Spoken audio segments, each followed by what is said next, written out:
I wish that I could have knocked him out at the start. But as we saw, I didn't want to put him down early. You all know I was handcuffed. I don't want to say anything that I will be regretting in the future. But all I can say now is the first 20 seconds was enough for me to end Jake Paul. I don't know if enough has been made of the fact that, I mean, it was absolutely devastating. But the fact that he had awareness immediately to go like he looked at the crowd like, oh, shit. Like, wow. He goes, it wasn't like, cracked. yeah. I think he went into that fight knowing that was probably going to happen. Yeah. And ultimately, the big win for him would be that he was even willing to do it and that he could do well for a little bit. For a little bit, yeah. Yeah, and then eventually just deal with the fact that Anthony Joshua is going to connect with a bomb. Yeah. And breaks his jaw in 2 places. Yeah. Jake has spirit. He has some heart. He tried his best, and I take my hat off to him because, number one, a lot of fighters haven't got in the ring with me, and Jake did. And secondly, even when he got knocked down, he kept on trying to get up, and I take my... When you really sit back and look at this fight, something about it doesn't feel normal. And that's where the conspiracy side of the internet starts warming up. Are you telling me that Netflix probably emphasized, listen guys, take this as long as you can? So the bottom line is you take nothing from this. It was an entertainment product designed to get Netflix But last week you said it wasn't scripted. I think that ultimately Anthony Joshua's approach to it was what I said at the beginning. What I said was... Now you're telling us Netflix passed on a message, guys. I'm saying that Netflix's modus operandi is to operate with this kind of principle, which is stretch the entertainment. Anthony Joshua goes in. I frame the question to these boys that have been in the ring. Could he go in there on an under-aroused mindset because he knows what he's dealing with? No. He goes in as a killer. He went in there with a mindset, knowing what he was dealing with, and took his time and had no reason to do anything other than get him out of there when he... You notice the small details first, like that tongue-out move Jake did in the Tyson fight. Then he does it again here. Suddenly people are asking, is that a signature or is that a cue? That's when the rumors start flying that maybe Jake Paul versus Anthony Joshua was meant to follow a script. People will criticize you for going 6 rounds with Jake Paul. How do you feel about that? I deserve it. Why? Come on. Because, like, we're elite fighters. Like, so I put myself in the shoes of a coach. If I was coaching Anthony Joshua and he went 6 rounds with Jake Paul, I would get him back in the gym tomorrow, give him a bit of a beating, and we're getting straight back to work because I'll be like, how are you letting this kid take you 6 rounds? Are you crazy? But I can't go back in time. And look, I get where that idea comes from. Netflix doesn't do short stories. They do seasons, slow burns, episode arcs, cliffhangers, dramatic pauses, that constant, are you still watching? Energy. The theory is Netflix wanted rounds, tension, dialogue with gloves on, not a quick ending.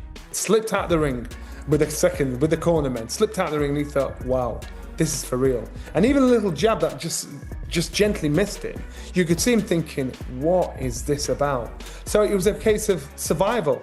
And to me, I didn't want Anthony Joshua to knock him out, if I'm honest with you. I thought, you've got to make this kid have a reality check. And that's what he actually did, because Jake Paul himself said, I was shattered. You know, this guy, everything I thought I could do, I couldn't do. Boxing looks so easy on the TV. Boxing looks so, matter of fact, no big deal. Until you get punched, and then reality kicks in. And Jake Paul, he has done a brilliant job of promoting himself. Maybe that approach worked before, because if we're being honest, the Tyson fight felt like it stayed within the plan. Joshua was different. Different mindset, different mentality. AJ doesn't binge. He clocks in, does the job, and clocks out. So if there was a script, he skimmed it once, nodded politely, and tossed it aside. The moment AJ stopped pacing and started punching, the production got cancelled. No season finale, no dramatic build-up, just a hard right hand and Jake's jaw taking an unscheduled trip south. At the after party, I have to be honest, the vibes are way more chill than I thought. He's doing great. How are you feeling?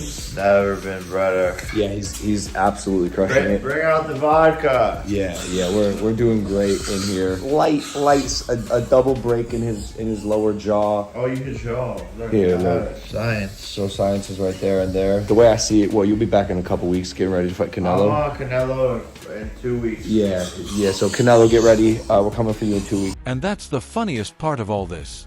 If it was supposed to be scripted, boxing clearly didn't get the memo. Heavyweights don't rehearse. One guy tried to act, the other guy brought physics. Netflix learned the same lesson everyone eventually does.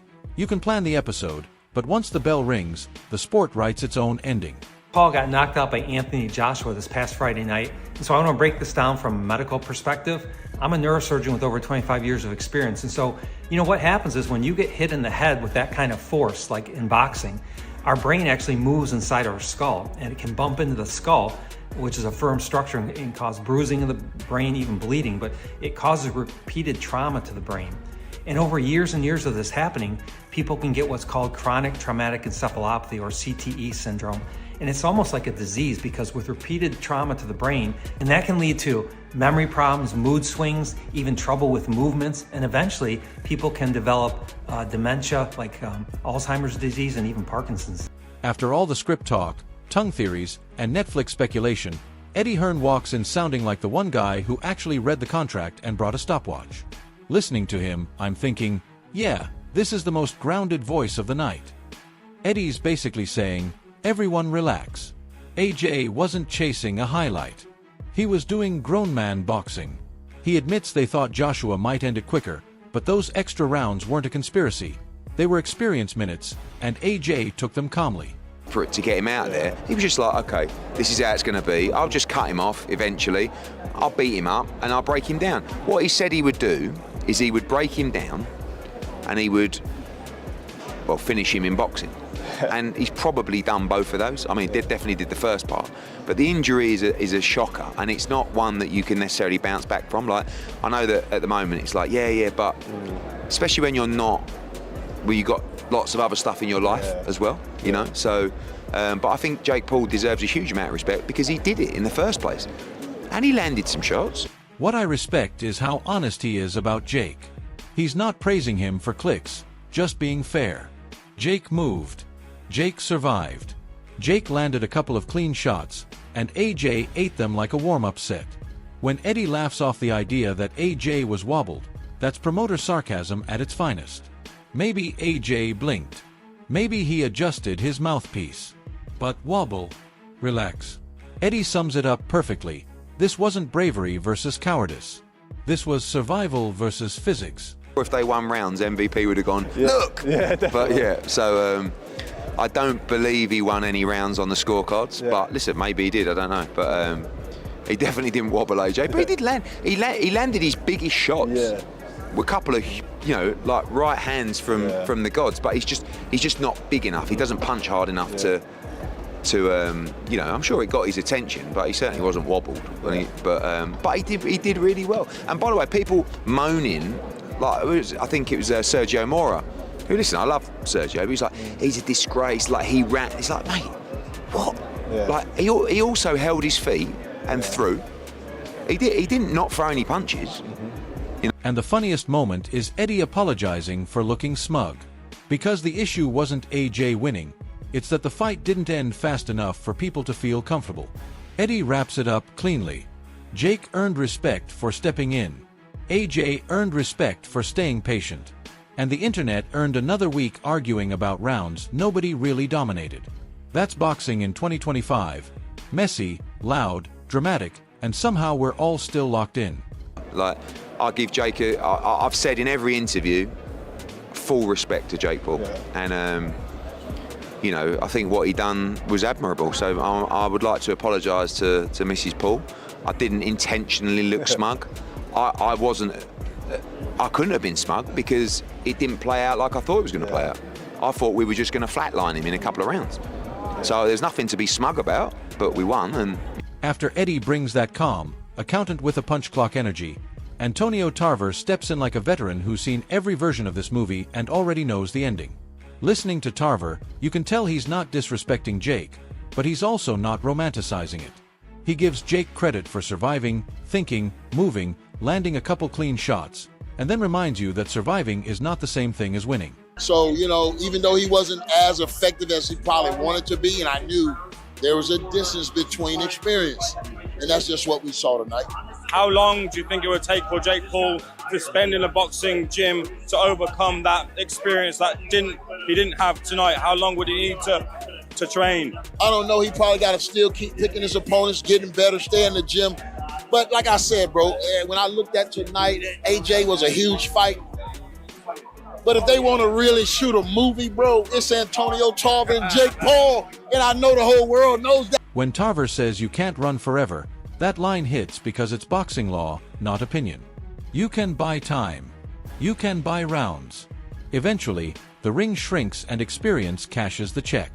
I also love how he frames AJ. No pretending this was some all-out war or peak fury level prep. This was a professional handling business against a guy who wouldn't let him set traps. And when Tarver points out that Jake hunting one big right hand became the plan instead of a weapon, he's dead on. That ceiling was always there. Strategically moving, and he didn't let AJ set up. But you can only do that for a certain amount of time. You got to mix it up. You know, you just can't run. You know what I mean? You got to have another type of strategy.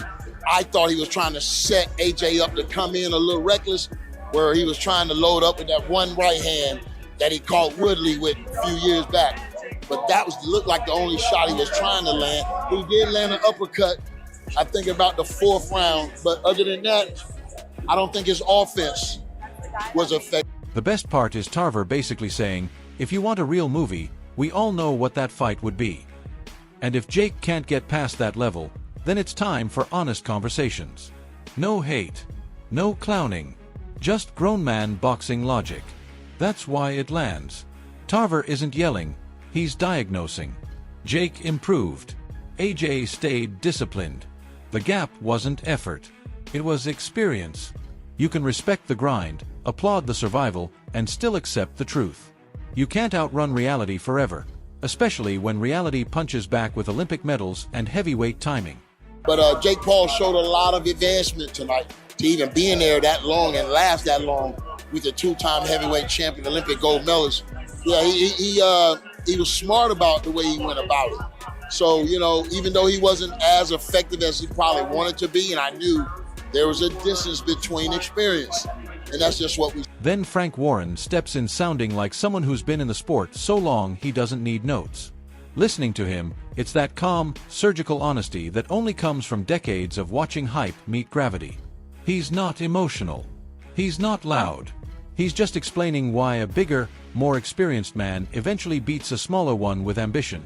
Every time. He's relaxed about it, too. Like, sure, it went longer than expected, but did anyone really think the ending would change? Longer than I thought it'd go on, but the result is what I thought it would be, because, you know, it's just a big guy in with a smaller guy. And, you know, Jake Paul, who's very brave, I thought had done the best he could do under the circumstances. You know, he's never a fight I felt he could win unless he caught AJ, and I felt that would be, you know, if he did, he might have a bit of a chance. But that was a big ask. And at the end of the day, AJ clipped him, did what he had to do, and you know, the size difference, the experience, everything showed on the night. Warren gives Jake credit. Brave, smart early, landed a couple shots, stayed alive, then gently reminds everyone that bravery doesn't magically turn into size, seasoning, or ring IQ. When he talks about AJ not rushing and Jake being unable to push him back, that's the entire fight summarized without raising his voice. It's like a chess grandmaster explaining why your clever opening still ends in checkmate. Although I thought Jake, a couple of times when he got behind his jab, his movement, he had a bit of head movement early on before he was tiring. His jab, he caught him a couple of times, nearly threw a good uppercut, and I thought he nicked the 4th round, which surprised me. Yeah, as a boxing man through and through, a lot of conversation surrounded AJ, the amount of time he should allow Jake Paul to be in the ring with him. It went 6. Was that too many rounds for someone of the caliber of Anthony Joshua and Jake Paul? Yeah, I mean, you expect the big man to jumped on him and done what he had. When you zoom out and put everything together, the picture is clear.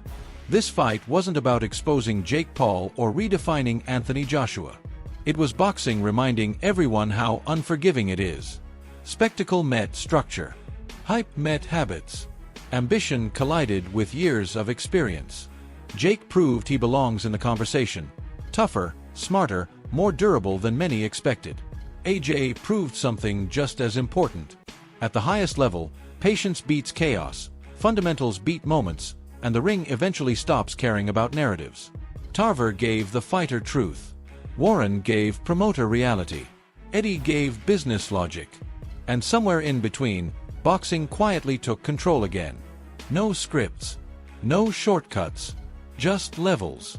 When you're fighting AJ, you've got to push AJ on the back foot. You negate a lot of what he does by pushing him on the back foot. And unfortunately, Jake was just not strong enough or big enough to do that. And, he hasn't got the experience. Not being disrespectful, you look at his resume and you look at the guys he's fought. I mean, come on. AJ's been mixing with the best in the world for quite a few